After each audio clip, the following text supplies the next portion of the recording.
ഇതാണ് ഉരുൾപൊട്ടി വന്ന വഴിയാണത്. പുഴ ഇതിൻ്റെ ഈ വീടിൻ്റെ അങ്ങേ ഭാഗത്തു കൂടെയാണ് പുഴ പോകുന്നത്. രക്ഷാപ്രവർത്തനമാണ് സജീവമായിട്ട് നടക്കുന്നത്. അത് ആ വീടിൻ്റെ മുകളിൽ ആളുണ്ട്.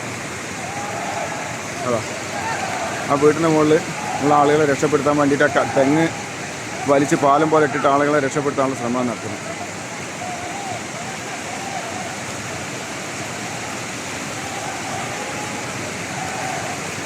ആ വീടിൻ്റെ മൂലയിലേക്കാണ് വണ്ടിയാണ് തല കുത്തനെ നിൽക്കുന്നത്. ആ കാറ് എന്തായാലും വളരെ പ്രയാസപ്പെടുത്തുന്ന കാഴ്ചകളാണ്. ഒരുപാട് വീടുകൾ, എണ്ണി പറയാൻ പറ്റാത്ത അത്ര വീടുകൾ പോയിട്ടുണ്ട്. 2015 നടന്ന പുത്തുമല ദുരന്തത്തിനെക്കാളും വളരെ ഭീകരത. അപ്പോൾ വല്ലാത്ത അവസ്ഥ പഠിച്ചോ കാത്തില്ല. ഇത് നമ്മളെ ഹൈസ്കൂളിലെ സ്കൂളിൻ്റെ സൈഡിലുള്ള റോഡാണ്. ആ റോഡിലൂടെയാണ് ആ വെള്ളം ഒഴുകുന്നത് കേട്ടോ. ഞാനിപ്പോൾ ലാസ്റ്റ് റെസ്ക്യൂ ടീം എത്തി, ഇത് എവിടെ വരെ എത്തിയിട്ടുള്ളൂ, അതിനപ്പുറത്തേക്ക് എത്തിയിട്ടില്ല.